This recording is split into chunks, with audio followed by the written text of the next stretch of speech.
Hi, cross stitch friends. Good to see you. Good to have you here with me today.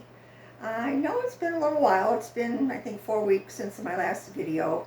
And I guess I really don't have too much of an excuse for that other than the fact that life happens. And things kind of caught up with me with not having my house totally unpacked and having so many things to do here that I just didn't feel that I'd done enough cross-stitching to show to you. And then just this past week we lost our sweet little black lab, our little Maddie. She was 13. Called her little Sugar Lips because even when we took her in, she had a little white muzzle, so we always called her Sugar Lips. And she was probably the most perfect dog we've had. She was such a good girl. So it's been very hard. Our little yellow one, the young one that's 4 years old now, Rosie, is lost. Her and sister were getting along great, and you can tell she really misses her, as my husband and I do terribly. So even with still having a dog in the house, it's totally different, and we've been having kind of a rough time getting used to the idea, along with the new house and everything else. So anyway, enough of that. Today is Sunday, September 3rd, Labor Day weekend. Also the beginning, very, very beginning of Sampler September, which we'll touch upon a little bit, one of my favorite months of the year for that, other than the fact that hopefully it will be fall soon. I am in south central Wisconsin, and normally our high temperatures this time of year are supposed to be around 70 degrees. So today it's 96. It's going to be 93, 94, something like that. Tomorrow, Labor Day, Monday, Tuesday, and into Wednesday until we see any type of relief. Our trees are changing. It looks like fall. But for us Wisconsinites, you can't breathe outside. We're not used to this. And I know a lot of you ladies, this is nothing. Ladies and gentlemen that live in the South that are used to this type of weather, but this just isn't us. And there's a reason we live in the northern part of the United States. It's because we like the cooler weather and aren't real fond of summertime. So needless to say, we had a little taste of it for a day or two, and now we're back into this wildness of this horrible heat. Or on the other hand, my sister, who lives just outside of Orlando, woke up and it was 70 degrees this morning by her house. So she was thrilled too. Anyway, enough of the weather. This channel, Stitching Bunny, this is episode number 10, and it's a channel mostly about cross stitch. I also have my own little business. It's Stitching Bunny Bags, and usually at the very end of my Flosstubes, if I have any updates, which I do, I get into those, but I always give you fair warning, so if you're not interested, you can stop the video at that point and go and watch somebody else. But in the meantime, I have done some things, and especially because it's Sampler September, I have a new start or two. I have some finishes. I have an awful lot of haul because we have been spending a lot of time in the house with the air conditioning on, so unfortunately it's very easy to shop. What else is there to do? Other, when your guys get too tired to stitch, it's time to shop. So that's been happening a lot. So I'll show you some of the things I've accumulated over the last several weeks. So I guess we can start with my finishes first. There I finished a couple of smalls that I was working on. And I have to say, I didn't pull the charts on either one of these because they're brand new charts. I'm sure everyone has seen them. This is a Teresa Kogut Stitchy Bird, and it's on 40 count. I believe it's, yes, Vintage Country Mocha. It's a scrap that I wanted to use up and get out of my stash. So that's Stitchy Bird. Just a lot of fun to stitch. He's going to probably turn into a little pillow or pincushion type thing that I can sit around. I have a lot of spots to set my little things, and I still have all of my 4th of July, corn knee-high by the 4th of July type things up, and springy, summery, colory things, and it's time to switch to the fall. So we will be finishing that one up shortly. As soon as I can get into my quilt studio, I finish working in there. This one I did because I was in the mood to stitch something. Take this needle out of here. Stitch something that reminded me of fall, and I did finish this a couple of weeks ago. And this is another one I know that you've seen, and this is, I believe, Artsy Housewife, and it's Byron Blackbird. And I did this on a piece of overdyed 40 count mystery linen. It almost looks purpley. I see this on the camera. It almost looks purple, but it's a real pretty, almost like dusty, like a dark cloudy blue that I thought looked very fallish. That's what our skies usually look like here in the fall when we get to that point and we don't have blistering sun. But he was, and I'm right next to the windows too, so I'm sorry that that's, I get a burst of sunshine here and it changes the color. So. But that's pretty close to what he was. Great, fun stitch. Took a little bit of time. He was a lot of fill-in, but well worth it. So that was my finish number 2. And this one, for any of you that have watched my previous videos, the last several I've had whip parades because of our move. We decided to sell our house. We didn't want to be homeowners anymore. We're getting too old for the upkeep, and it was getting to the point where we had to make a decision, since we have no family here, that we did not want to leave the house behind for somebody to have to clean out that we lived in for 20 years. My husband and I are both hoarders of some sort, me with my needlework and quilting, my husband with books and vinyl records. So we just accumulated so many things that we had moved down from Chicago, or up from Chicago, I should say. But we been in Wisconsin for 20 years in that home, and that home was special to us because it was the first one that Rob and I actually shared, that we both picked out. When Rob and I got married, I had been widowed a number of years prior, and it was my prior home that he moved into. So we spent several years there, and then made the decision when I retired and he decided to retire too, that we were going to move up here. So this was our first house that was solely ours. And it was a great house for 20 years. But anyway, in that move, of course, I had to bring all of my needlework and a lot of tubs, crates, I don't know how you would describe it. I had a lot of boxes of things that I hadn't opened in years. And I found stash boxes, things that were finished that I'm not a finisher, even though I sew and I quilt, and for some reason, once my stitching is done, I kind of, want to move on to something else, and I very seldom will finish something myself. And taking something to a framer is, unfortunately, very costly, and I do big pieces, so it's like, do I want to, pay rent this month, or do I want to have a piece framed? It pretty much comes down to that. So needless to say, I'm not a real good finisher, and I have boxes of things that were stitched and just unfinished. But along with that, I found several boxes of old whips, and we're talking that some of these are from the late 90s, first 10 years maybe of 2000.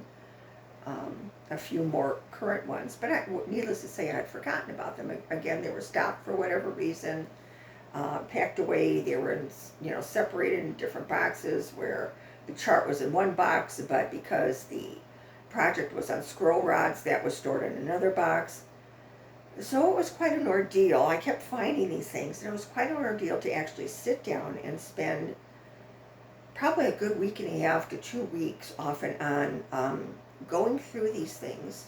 I was showing them on my YouTube videos, and after I was finished showing all the ones that I had found, it was kind of a decision that I made while I was recording, that it was time to, there were so many of those that were so close to being finished.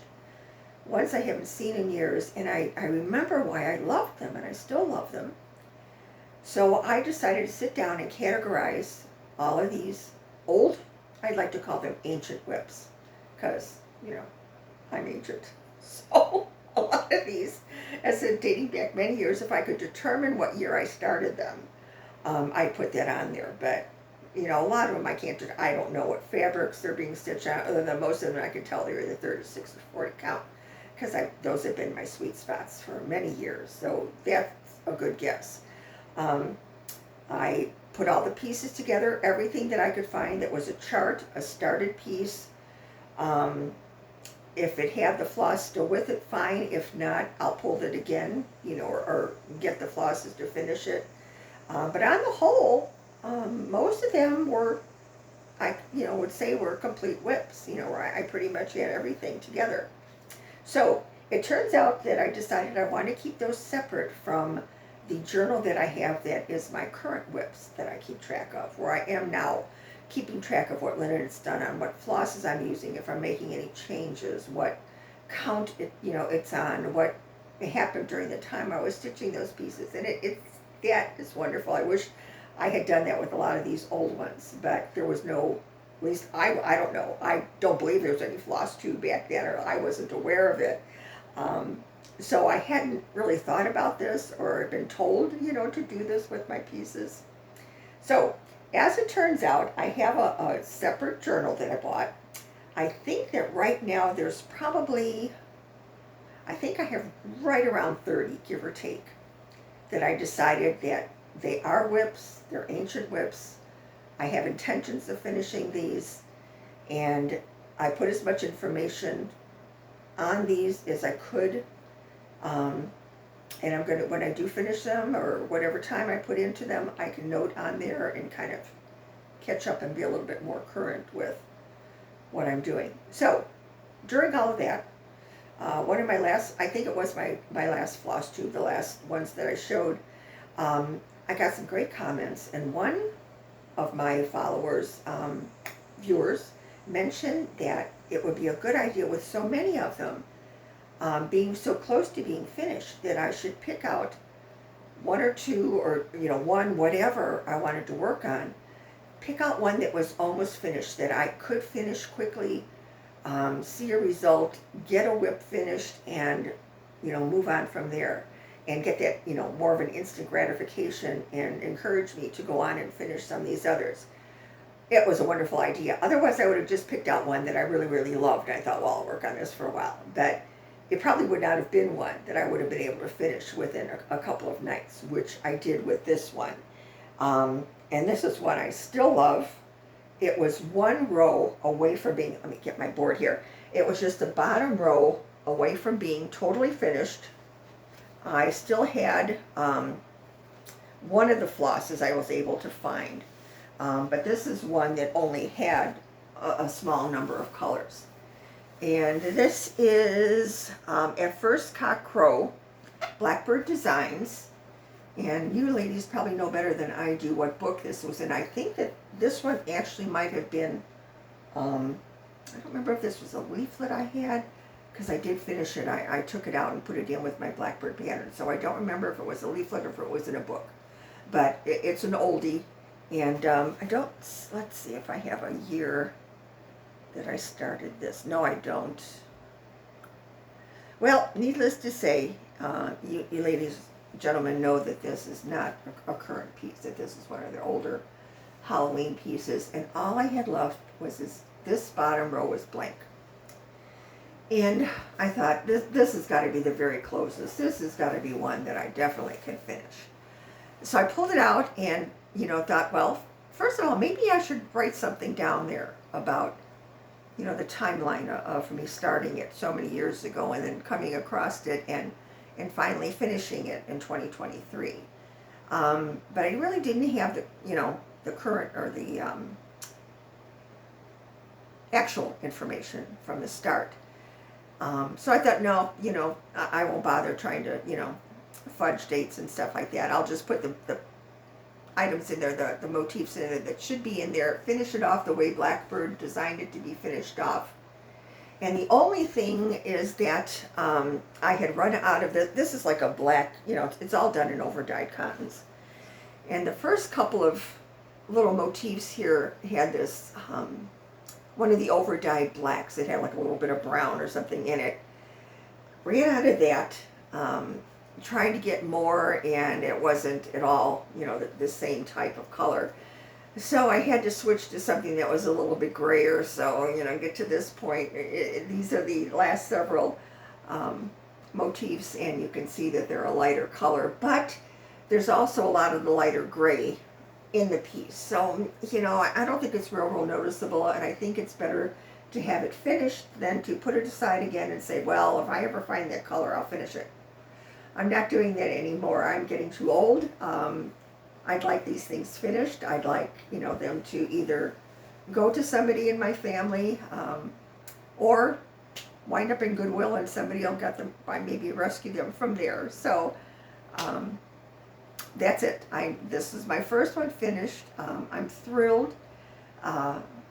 I don't know, I think what I might like to do is quilt this one, make it into like a little wall hanging.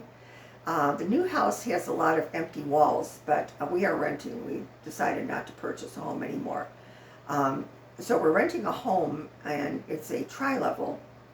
So there is a lot of wall space, but the landlord is not real happy with putting a lot of things on the walls. He's, you know, said, you know, a couple of nails here and there, but, you know, that's a couple of little tiny nails aren't going to do it to hold up a lot of heavy frame pieces anyway. And I have boxes and boxes and boxes of things that have already been framed that should be hung and not just laying in boxes to get all nicked up. So I think, you know, quilting it into a wall hanging that I can just, you know, hang somewhere for the Halloween season would be a much better plan, and save the framing for a piece that I'd really like to frame. So that's my 3 finishes, and one of them is an ancient finish, and I'm very proud of myself. And one of the oh yes, one of my whips is also, it's another one that I pulled from the ancient box, and we might as well do those next. I'll show you this first while we're on the ancient binge here. This is another one that's an oldie. I picked this one up, and this one still had quite a bit to do on it, but I'm in the fall, Halloween, seasonal mood, Thanksgiving, you know, kind of thing.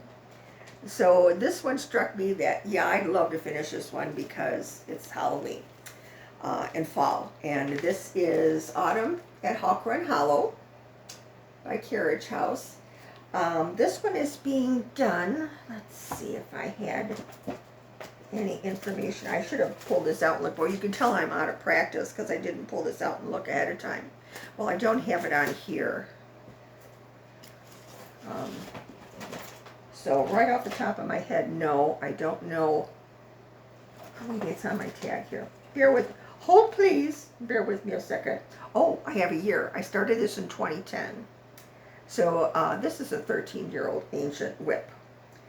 Oh, and it's an 40 count lakeside sand dune, and it is being stitched with the called for NPI silks. It's 12 squares, as you saw on the chart. Show me that again. It's 12 squares, and this is an autumn. It's not. It does bring in Halloween, brings in Thanksgiving. It just brings in the pumpkin and the fall colors, and so it covers, you know, the entire Burr months, as we say, September to October, through November into December.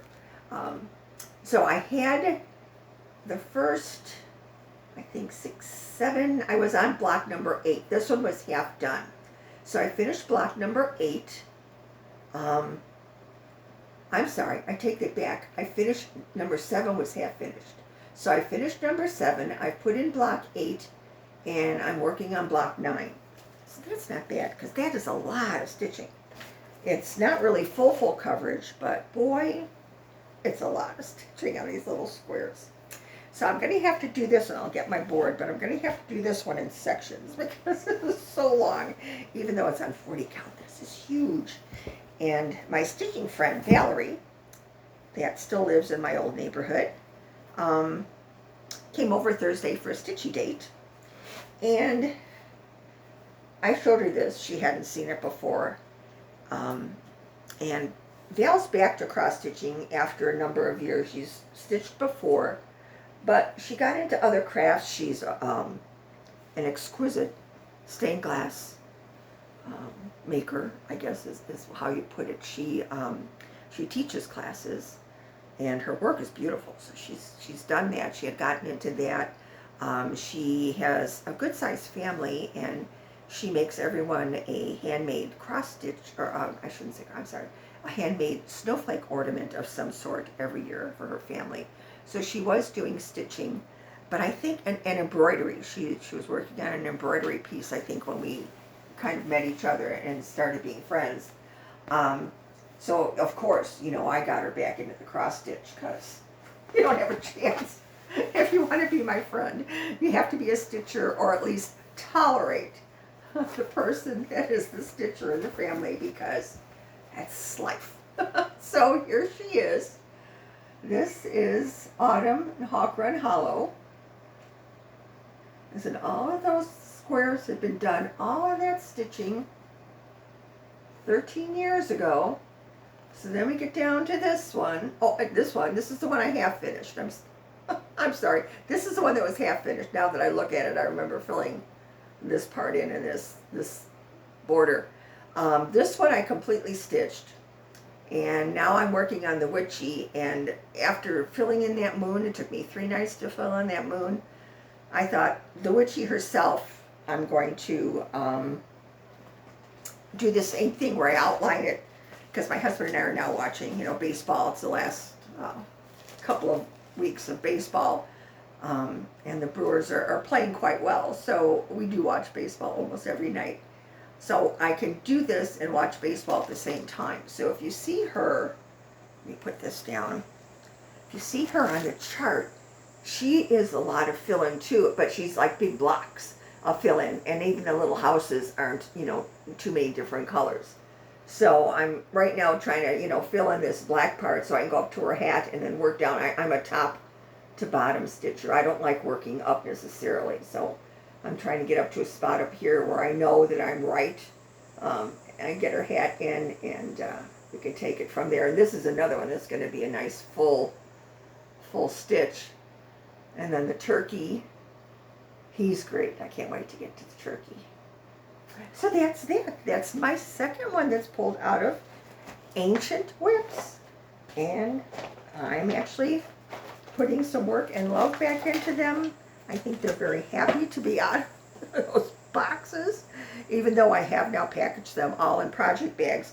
Most of them in just the plastic project bags, though, because there were so many that I didn't want to use my fancy project bags that just sit in these boxes until I get around to those pieces. Those are my current whips that go into those beautiful boxes, or beautiful bags, I should say. So that's that one. And then I have a whip that I was working on. Hold please, let me get this stuff out of my way and off that part of the floor. Okay, I still haven't set this up to where it's an ideal spot to record, but I'm working on it. And if I, get back quicker than 4 weeks at a time, and remember what I had done the last time, that would also help. Okay, now this is a current whip. I showed this before. This was my birthday start this year. And this is by Whilst Iris Naps. That was an exclusive. This one I believe was from the Facebook group. Let's see, exclusive sampler. I believe this was this Hobby House? I guess it doesn't really matter. It wasn't exclusive. From the Homespun Facebook group. And it's a beauty. With the 2 beautiful red houses. My angels, love those angels. All the berry baskets, the beautiful trees. I know I showed it to you before, but it's been so long, you probably really don't remember. And it's Mary Gibson, I believe it's pronounced, 1828. And this is being done on 40 count Thornfield linen by Needle and Flax. And I am using DMC on this one, I believe. Let me pull out my stuff that I'm not organized here. Oh, this is from Hobby House because it's in the Hobby House floss bag. Yes, this is being done in DMCs, and they're just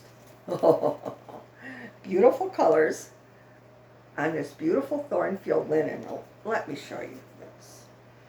I can't say that I'm whipping along on this, but every time I pick it up to stitch on it, I love it. I absolutely love it. It's probably one of, you know, as Brenda and Laura would say, an ideal sampler. You know, it has everything a sampler should have. Now these I didn't iron. I did iron my finished pieces because they've been folded for so long. But these that I'm working on, I just hate to keep ironing them and then that evening, you know, wrinkle them all up again and because I'm stitching on them. But this is what I've got done. I've got my border at least top and side counted out. I know I'm in the right there. And I've been filling in, you know, the flowers as I go because that does help. To just put in like that green vine, try to count that and get that all in. It's so easy to make a mistake. I believe that this one was pretty repetitious where, you know, the count was pretty much the same on the flowers. But I've been away from it long enough now, you know, for a week or two not to remember exactly if it was or not. But still, needless to say, it's been just such a soothing, wonderful stitch. And it's a sampler I drooled over when I saw it. And I knew this had to be my birthday start this year. So she will be getting some love too. I right now I've been alternating between the Hawk Run Hollow because I want to get that done. And this next one, which is something that I'm considering my start for sampler September. And also, because it just happened to be a stitch along that was starting September 1st. Goes without saying, sampler September, you know, it fell right in there. I knew I wanted to do it, but there's, you know, hundreds of other ones I want to do. But because this had the stitch along, and it was all along, it was supposed to be, you know, not started until September 1st. It's a Christmas sampler. So when I received the kit that I ordered from, it's a chart by Northumberland, yes, designed by Northumberland Sampler House. And she feels that it's a Christmas sampler. And that's what this stitch along was designated as. It was a Christmas stitch along, Christmas sampler. And when I got the chart, I've opened it now, but she even had a sticker along the back that said do not open until the 1st of September 2023. So this is my chart. It's Elizabeth Lincoln 1815, and it is a reproduction by Northumberland Sampler House. And the reason that Anita felt that this was going to be a Christmas sampler is because if you can see on the bottom, the two reindeer, they both have red noses. Beside the colors in the sampler itself, looking very Christmassy, but you've got two Rudolphs down there. It's got to be a Christmas sampler. How many other reindeers have red noses? None that I know of. And I'm a Christmas aficionado.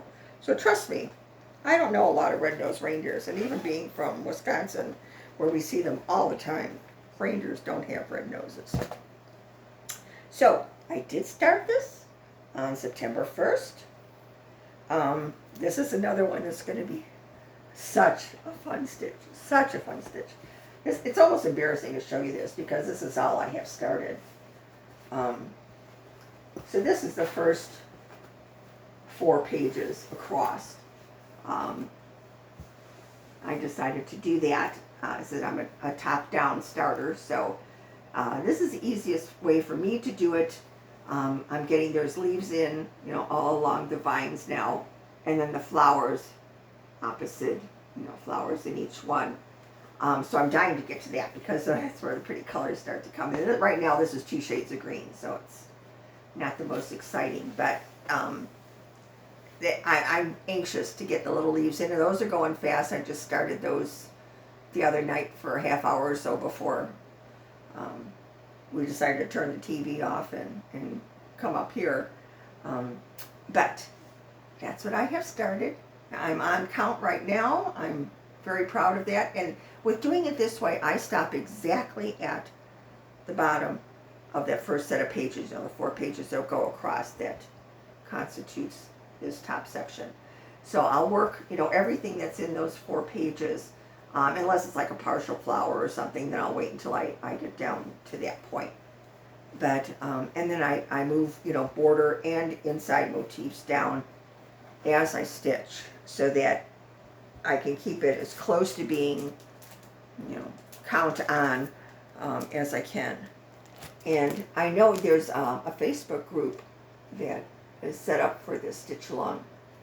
And if you could see like that top, all those beautiful flowers, it's a beautiful sampler. And I'm really gonna be anxious to get down to the reindeer. So that's my Christmas project. I'm excited. And this one, I didn't show you the flossies for this one. Look at the floss colors for this. Look at these beautiful pinks. There's even like a coral oranges color, but the pinks, the reds, just beautiful floss. So that's that. Those are my current whips. And if you don't mind if I fold this one back up. And this is done on Anita's own linen too. And this color is called Biscuit, I believe, that she picked to do this on. Just a beautiful Zweigart linen that she hand dyes. Super soft, just beautiful, beautiful linen to work on. I've purchased her linen she is selling it now in the U.S. Originally when she just started adding the linen to her website, it was just, she was just selling in Europe, and she has since, you know, expanded to the U.S. so you can now buy her fabrics. In fact, I believe she had a listing yesterday that was some pastel, real beautiful light pastel linens, that new colors that she came out with. So you might want to check that out. It's Northumberland Sampler House, and I don't have her card here, unfortunately. And if I could figure out how to put anything in the drop-down box, I'm going to even try to see if I can insert some things in this video. I don't know what's happened to me in the last couple of weeks. I've gotten very brave and decided to try some different things, but we'll see. Yeah, we'll see. Let's see, what should we do next? I do have, as I said, a nice amount of haul. I guess we could do that. I pick these things up and move these out of the way for us. And I guess we can start on this. I did purchase these. Well, let's do the odd things that aren't charts first. I bought this because I am one. I don't know how the rest of you are. When I sit down to watch Flosstube, I always have a scratched piece of paper and a pencil or a pen, whatever, next to me. Because 90% of the time, I will find something on a Flosstube that somebody has been working on, somebody saw, somebody, you know, mentions, and it's something I have to have that I haven't seen before. So I just, you know, scribble it on this paper for later and then try to remember, was this something I wanted to look as a chart? Is this a Flosstuber? Is this, you know. So I bought this on Amazon. It's called I Love Flosstube Notebook. And you're supposed to use this. I'll get to the front to show you. There's a section here for your Flosstube favorites. Of course, you put Stitching Bunny up here in the top.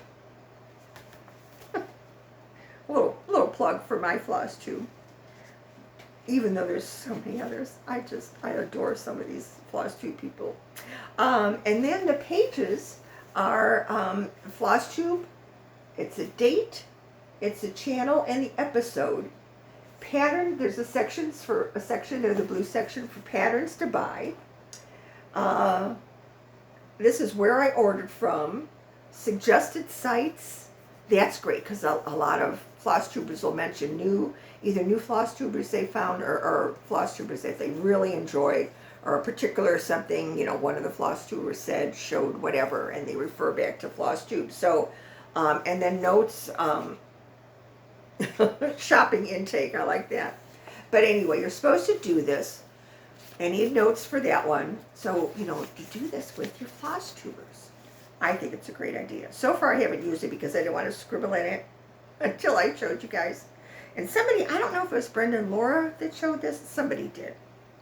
And I thought, oh, I have to have that because I'm so tired of these pieces of paper and trying to figure out, what it was later that I wanted to look at. So that's that. Then I purchased these from Hats. And these are the set of 3 tote bags. Nicola had the tea towels first. And I've seen several people make project bags or have project bags made out of tea towels. These, I thought, well, these are bags made already, rather than trying to get, I don't know if they were going to reprint the tea towels, if they have reprint. I know Nicola's come out with several other things, like an apron and, pillow covers I just saw the last day or two.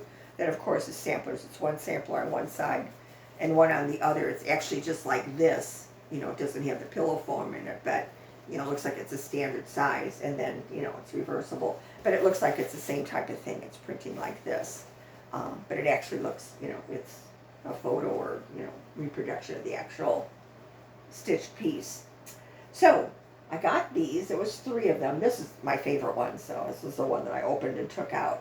And there was a set of 3, and if you haven't seen Nicola's Flosstubes or checked her channel lately, she does show them all. But I thought, well, okay, this is cute. This is, a ready bag. The only thing is, for me, I keep my chart and everything, my floss, my piece of linen, everything is in my project bag. When I pick up a project bag, I want to just sit down and stitch. I don't want to look for floss. I don't want to look for, other than, if I sit in my chair up here, I have all my utensils, my, scissors and everything else that I need. It's just, the project. So I like the zippered project bags. I like the thread beds so that I can keep, any scraps with that particular project. So that's my system, and that works for me. So when I have time to sit down and stitch, it's been still crazy here since the move. I don't have the amount of stitching time I have had in the past. I have not restarted stitching bunny bags yet because my quilt room is still in disarray. I can't work down there yet, so that was another thing that we've been working on. But I want everything in one place. So I'm thinking that if I don't use these, I don't go to retreats. I wish I did, but I don't. So it's not that I really need like tote bags. We do have a big quilt expo that comes up every fall in Madison here in Wisconsin, and crate quilt show. Not necessarily needlework at all there. It is quilting. But Primitive Gatherings is usually there. Country Sampler had gone the first several years. Now I think Country Sampler has just backed off and just has their shop open extended hours. I don't know if Jeannie is displaying at the quilt show or not anymore. But that's coming up, I think, like the second week in October or something, or soon. Anyway, it might even be September. But I'm getting off track again. I'm sorry, I'm wandering. It's a great tote bag for when you're going shopping, when you're at a quilt show or needlework show or retreat or whatever. But to have 3 of them, I don't use them enough, and I probably won't use them for projects. I'll find something else to put in them. Or when I do get my Stitching Bunny bags up and running again, I could just take these panels, take the sides off here, and use the panels the same way that the tea towels were used, and have a double-sided bag with a zipper that I make myself. So, it certainly was worth the investment. I love the samplers. They're just, so realistic. They look like they're actually stitched. So I love these.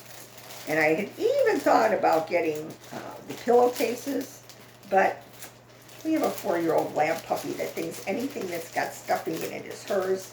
And I just know that there's no way that I'm going to be able to either put those on my living room couch or put them up here in my sewing room, because she's all over the house. We don't close her out of any of the rooms.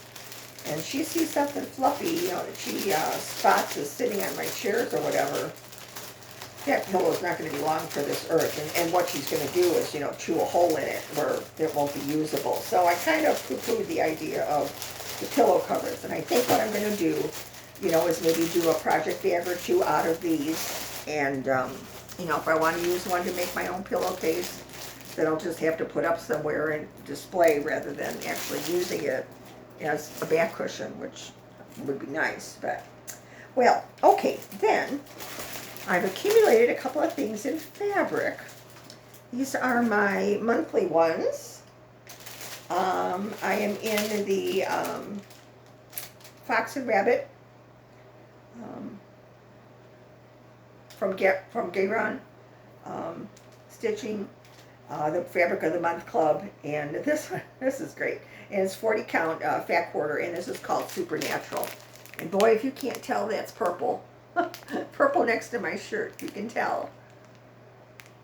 That a great color. Halloween, I'm telling you, I'm all excited.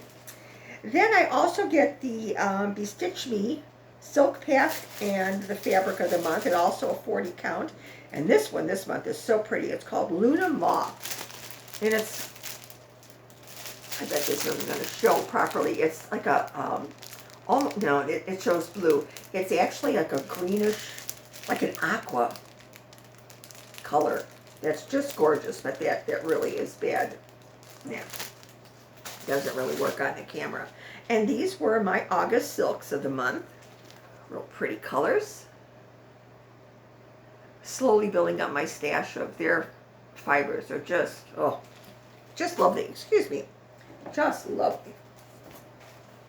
And then I guess we're into charts. And I have a few. And forgive me if I don't actually remember where all of these are from, because I do like to search on Stash Unload. I'll usually find something there if I'm quick enough to get it. I do like to pick up a couple of older things or things that are out of print that I'd really wanted and never got around to. So some of these are what that is.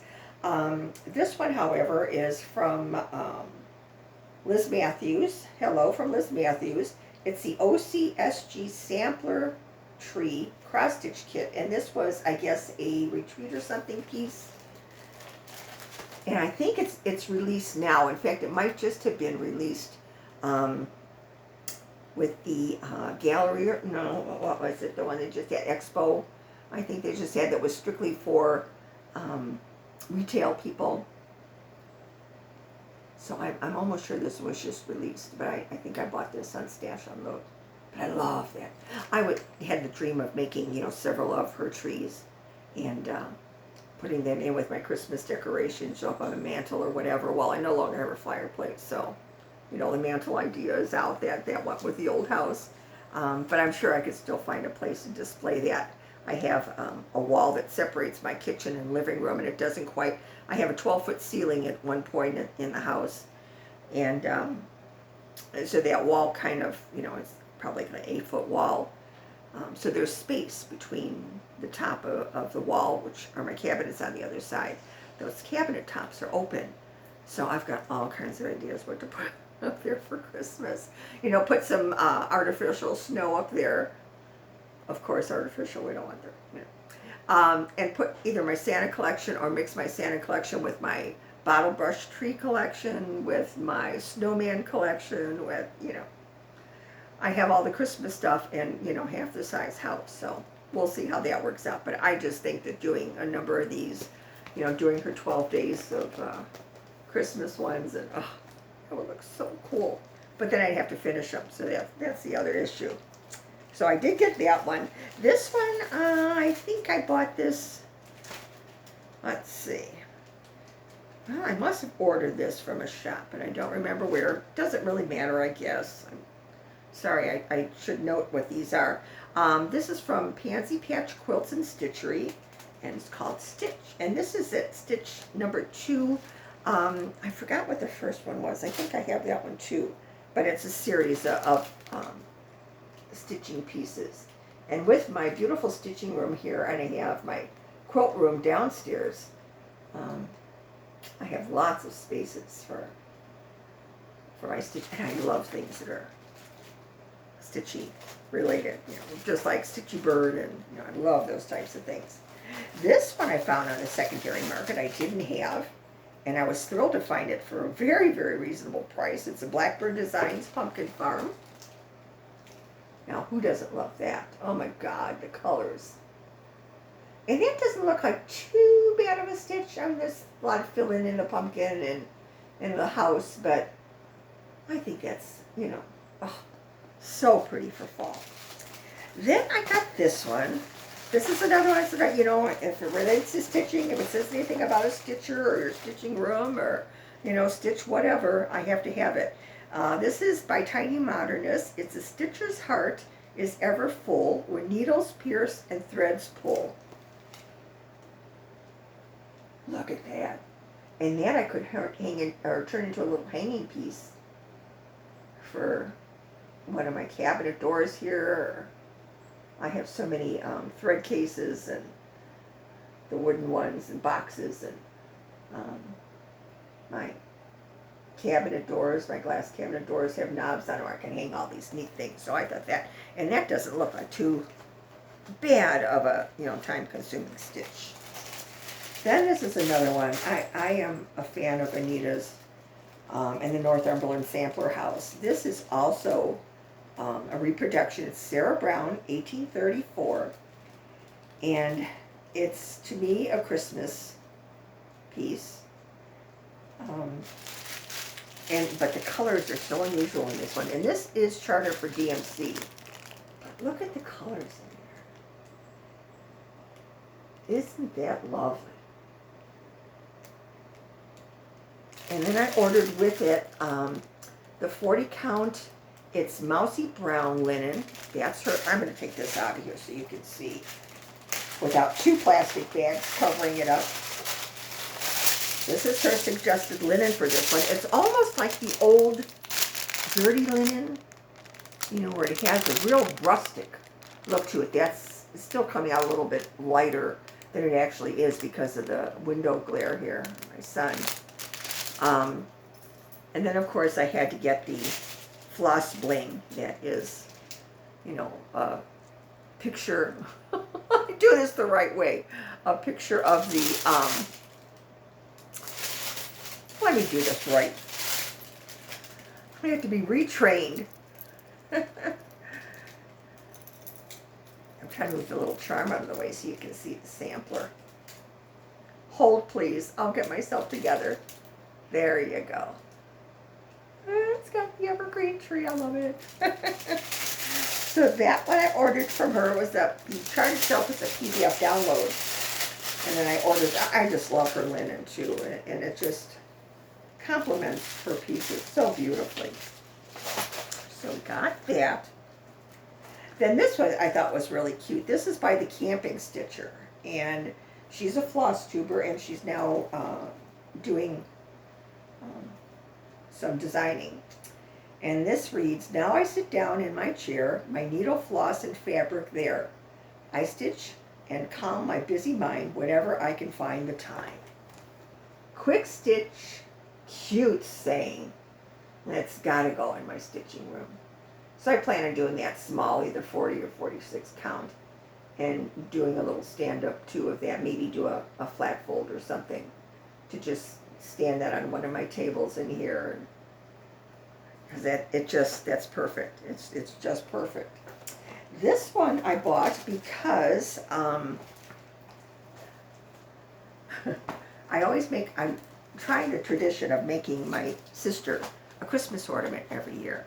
The only other person I know that's as crazy about Christmas than me is my sister, my older sister. It's in Florida, and she might be a little crazier than I am. The only thing that holds my sister back is that because she's in Florida, their homes don't have basements or attics normally, crawl space maybe, but she doesn't have a lot of storage. I had it in my old house. I had an entire, basement that was dedicated, well, half of the basement was dedicated to storage, the other half was my cold studio. But I had a lot of storage room down there. And this house, it's a tri-level, and we actually then still have a full basement with my washer and dryer, and it's an actual basement. The people that were here before us had white metal shelving units, the wire shelving units, nice sturdy ones, on three of the large, the two long walls, and then the one shorter front wall are lined with those shelves. And I brought some from my old house that weren't, attached in there. They're just freeform, standing white shelves like that. That I have another 4 of them at the other end of the house, the basement, and that's where all my quilting supplies reside, because it's just like 3 or 4 steps up from there, and a quick left, and you're in my quilt studio. So rather than crowding my actual quilt studio with shelves of fabric, it's going to be downstairs when I get it finally set up. The fabric is still in big, garbage bags that we moved over from the old house, so that's got to be set up. But we had so many other boxes of other things that the movers didn't know where to put it, and it all wound up in the basement. So we've been carrying things from the basement up, to the top level, which is this room and our master bedroom. So it's been a slow, painful process. I'm 72, and my husband will be 70 in December. He has more health issues than I have, but we're old, and this has been a really rough move for us, after being settled for 20 years. The one moving from Chicago up here was horrendous. This one was just, because, we're old. It was so much to do. It happened very quickly. We found this house that we wanted to rent before we even decided to sell, or I should say contacted a realtor to sell our old house. When we did put our old house up on the market, first of all, the realtors wanted everything out of our house, the old house, so it would show better, because there was so much stuff in our house. And they say, people don't like your taste in furniture or whatever, it's going to detract from, how they feel about the house. Well, whatever.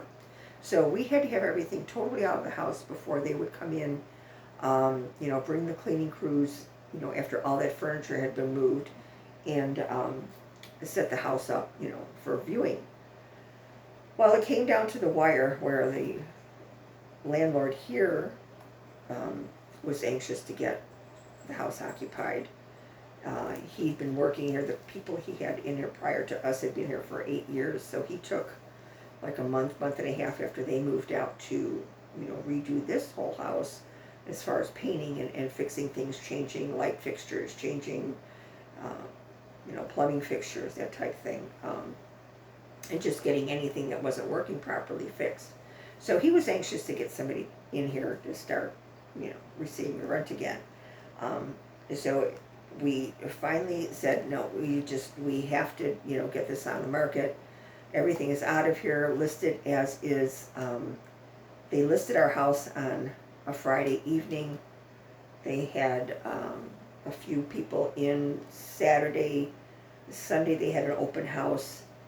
And Monday morning we heard from the realtor, and they had 7 offers on our house. And So we were fortunate that the people, it wasn't even the highest bid, but it was the bid that worked out the best for us that we took. And it turns out that it's a young man in his 20s that decided to buy my home. It's a 3-bedroom, 2.5-bath ranch house, fenced yard, full basement. Half of the basement is set up as a rec room. It was carpeted. The rest was, storage and all. But it's a lot of house for a young man by himself. But he has a brother that recently purchased a home on the other side of that town. His parents don't live far away. They're a very tight-knit family. So the 2 brothers and the dad were planning on totally ripping everything out of the house anyway and redoing it. He was thrilled. He'd been looking for a number of years and saving because he knew where he wanted to be. And when our house cropped up, it was, exactly what he wanted. He offered us exactly what we wanted. Excuse me. It was a cash sale. There was no contingencies. There was nothing to hold up our move into this home. We had already moved in. Actually, our furniture was already here and all. Everything was very fast. And that's very difficult for old people to do anything fast any longer. Nothing comes as easy as it did 20, 30, 40 years ago. You make crack decisions, when you're employed, when, whatever in life, your life decisions come so much easier than when you're in your 70s, because it's a total different outlook. You're looking rather than you used to at the next 50 years of your life and where you're going to be and what you want to be in and where you want to live, what state you want to live in. Now it's, where am I going to spend the last, how many years I have left? And, where will I be the most comfortable? Where will I be the happiest? Family-wise, my whole family is in Florida. My husband's family on the whole, the majority of, the family that's his age or whatever, are still in Illinois. The generation down, the younger generation, his cousins and all, or nieces, nephews, that type thing, they're all over the United States. So it came down to where do we want to be? My parents are gone. Rob lost his parents when he was in his 20s, both of his parents. So it's us and our doggies. And we're very happy here. But we didn't realize how much it would take out of us, and how hard it would be on us just emotionally doing this at this point in our lives. And we knew it had to be done. This was our conscious decision that we made. Whether we wind up our last years here, whether, we wind up, health-wise, you have to be in a facility, whatever. You don't know, but you think a lot more about those things, obviously, when you're in your 70s than you did even 20 years ago. I retired when I retired in 2001. So I've been retired for 22 years. So I have a different outlook on a lot of things than people do. A lot of people do in my same age bracket, because a lot of people are just now retiring in my age, or have only been retired for a short period of time. And for me, it's been a lifestyle. So anyway, I'm sorry, I get off track so very easily. Let me show you this pattern. As I was saying, this is something I wanted to make for my sister for Christmas, and I thought this was the cutest thing. This is by Rana Nori Design. She has an Etsy shop. So there's, first of all, if you're going to screenshot that's her Etsy shop. She's got some really cute things. Look at this pie. A Christmas pie in a tart tin. I just love this. And this is, my sister is a reincarnation, well, I shouldn't say that. She is a duplication of Martha Stewart. Since Martha's still alive, I didn't want to say she was a reincarnation of, scare Martha to death. Not that she watches this, but she is Martha Jr., as I always say. She is a tremendous baker, and she loves it.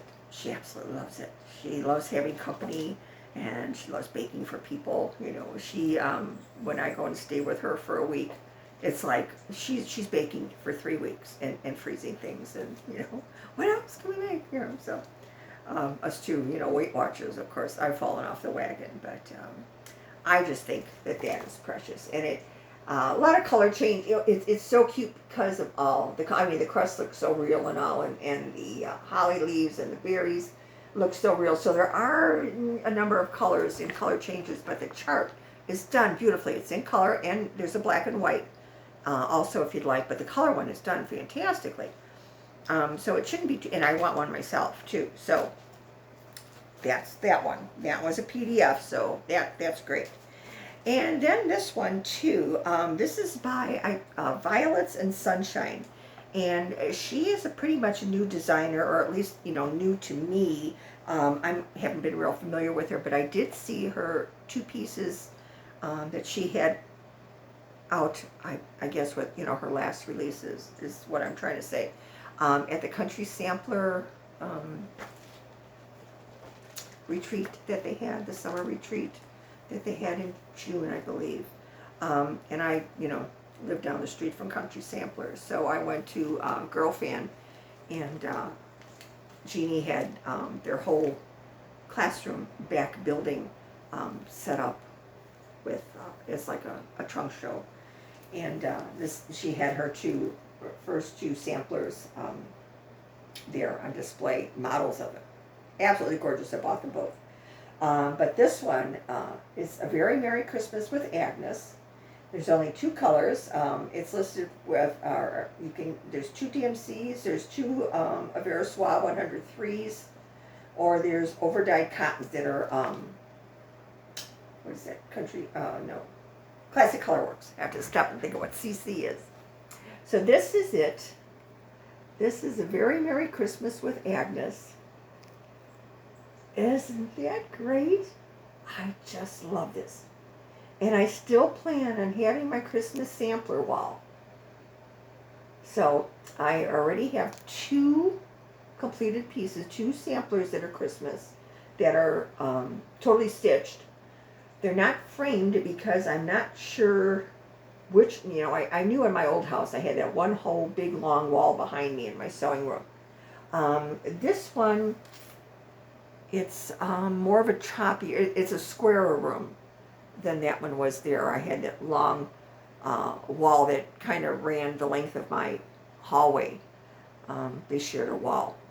Where this one is the front of the house. And the walls, the entryway wall, entry into the room here, there's 2 shorter walls. And then I have, you know, my whole front of the room is my windows, so there's just a small wall on each side. But these 2 opposite walls, the wall here beside me, you can see there's nothing on it. The only reason I have, you know, design is I have my quilt ladder back there behind my chair. And I have a cabinet, a book cabinet on that other wall. But there's a lot of space. You know, it probably will be more of a Christmas sampler room, because I think they will need to be spread out anyway. Otherwise, there's going to be, I don't want them just, you know, lined up in a row, and I think that's what I would wind up doing if they go on one of these walls. So we'll see, but that is kind of the reason I haven't attempted to frame those 2. And I really want my Christmas sampler wall while I'm still healthy enough and in the age bracket where I can still, you know, come up here and actually see. My other issue, my health issue, is my eyesight is failing, and that's the one thing that I'm afraid of losing, that and my very arthritic hands.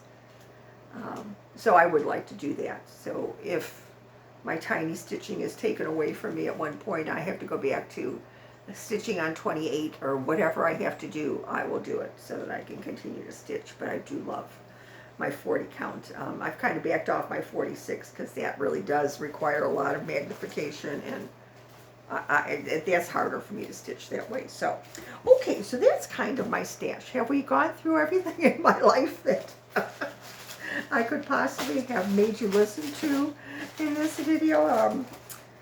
I thought I wasn't going to have that much to say or to show you, and then, I get off on these tangents, so I'm very sorry about that.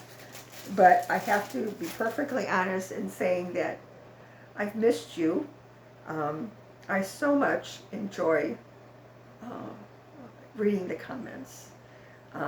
They've been so very, very nice, and it really, it's such a strange thing. I know there's a lot of ladies, gentlemen, that would love to do a floss tube and just have talked themselves out of it, and maybe it's because they have no one to do a show with, like Laura and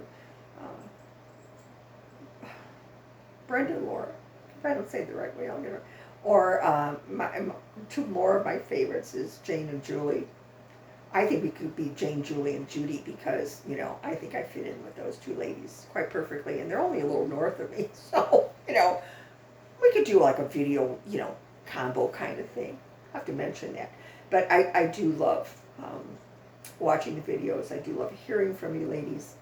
I am a big floss tuber myself. And I am always looking for new floss tubers. I never neglect my tried and true, like Carol, Saltbox Stitcher, Sarah Stitching Spot. My God, that lady touches my heart.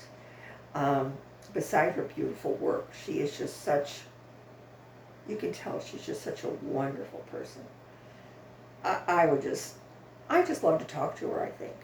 And we've corresponded, back and forth, text messages kind of thing. Because we have found that we also have the same birthday year, and our birthdays are exactly a week apart. We're the same age. So that's kind of funny. That's how it started, I think, when she mentioned her birthday. And so we've corresponded a couple of times, but just a wonderful lady.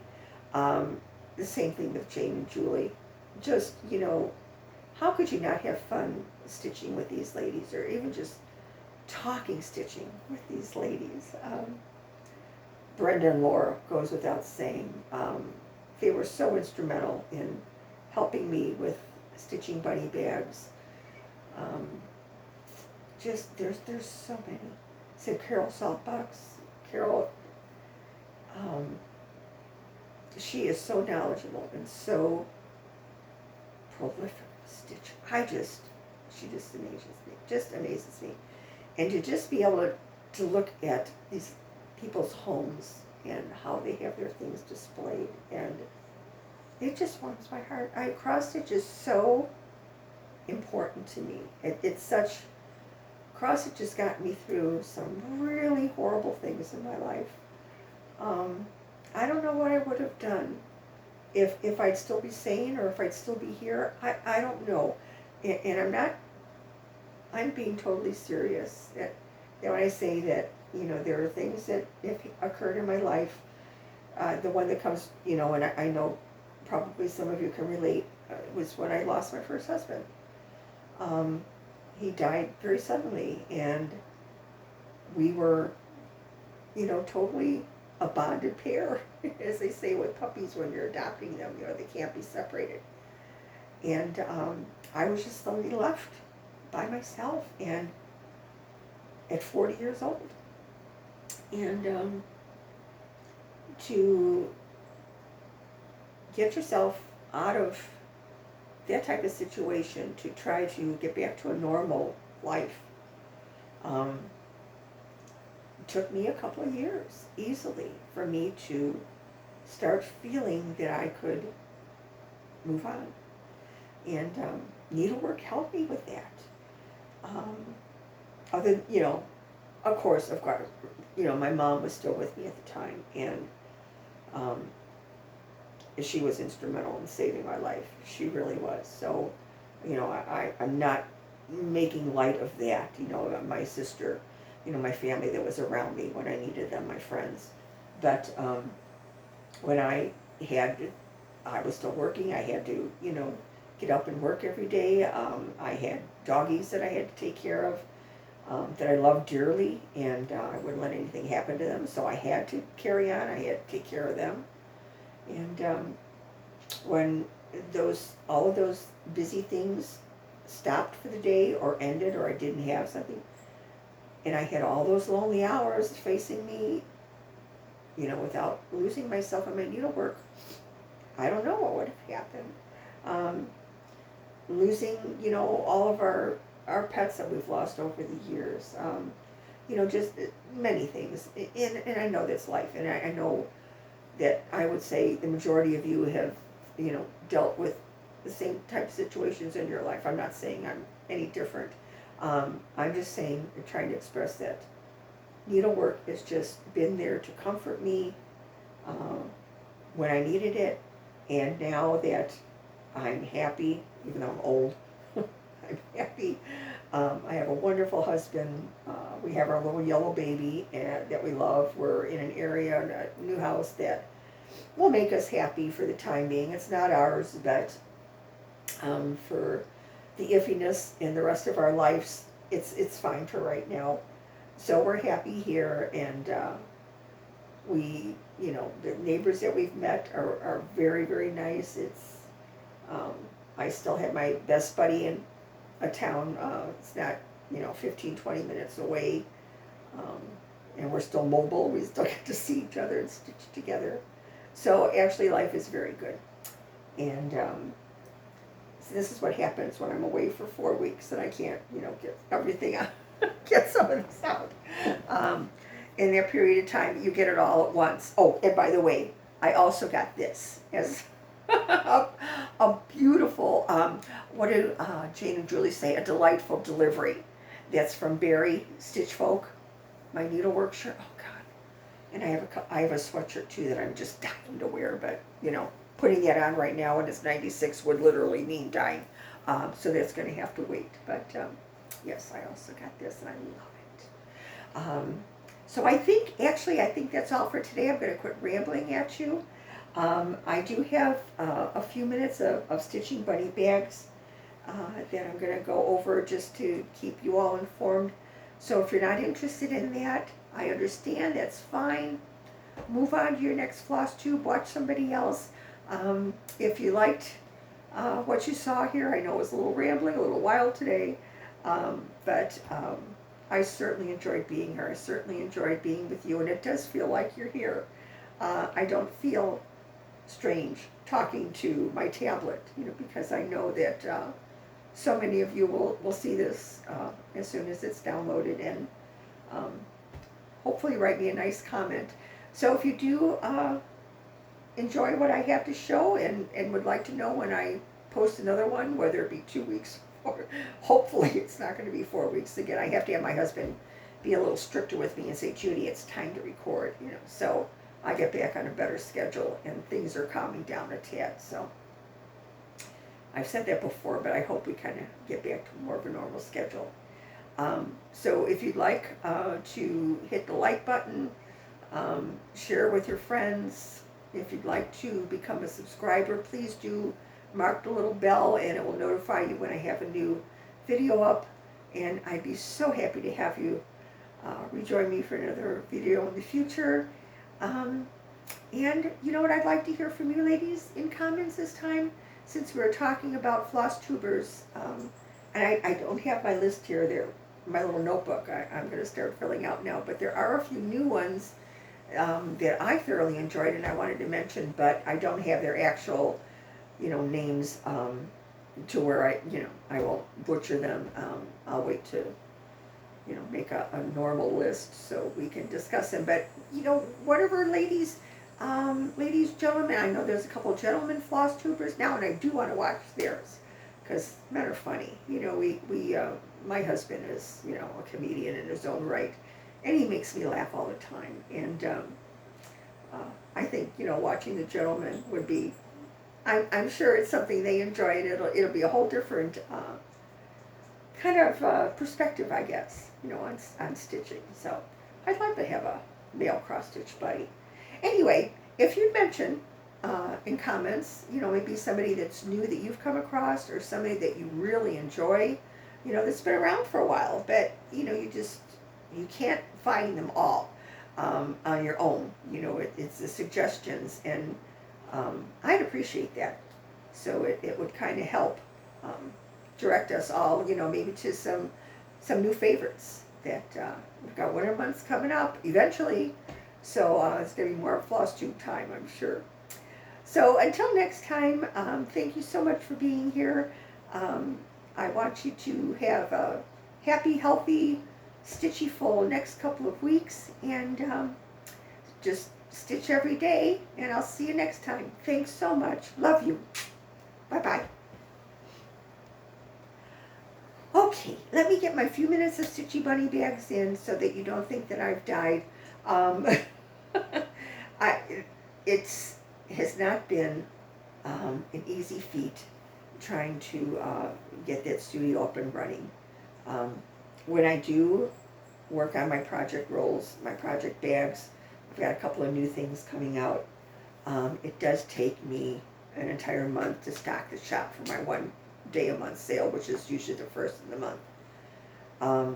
I knew about a week ago that there was no way in the world I was going to make a September 1st sale of any consequence. It was silly to even post, the few things that I had available. So I just backed off. We're going to put the effort in this month. I have every intention of having an October 1st sale, and October 31st will be my 1-year anniversary of Stitching Bunny Bags. So I expect to, definitely have a November 1st regular sale, a regular posting on my Etsy shop, and hopefully some worthwhile surprises, because it is my 1st anniversary.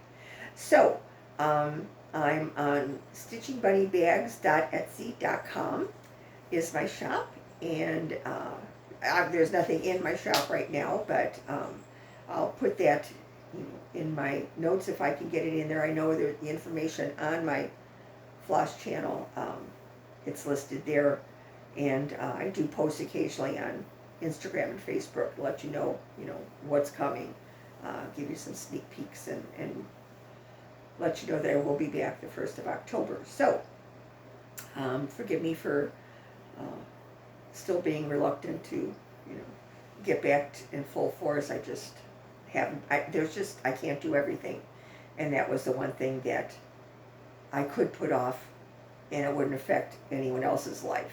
My husband here, has to live in this house. We had to, get things settled here, and then we had the issue with losing our dog, and so life.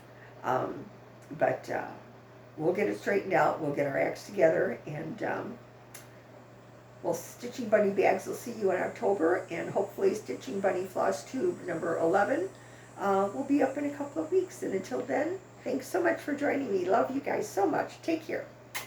Bye-bye.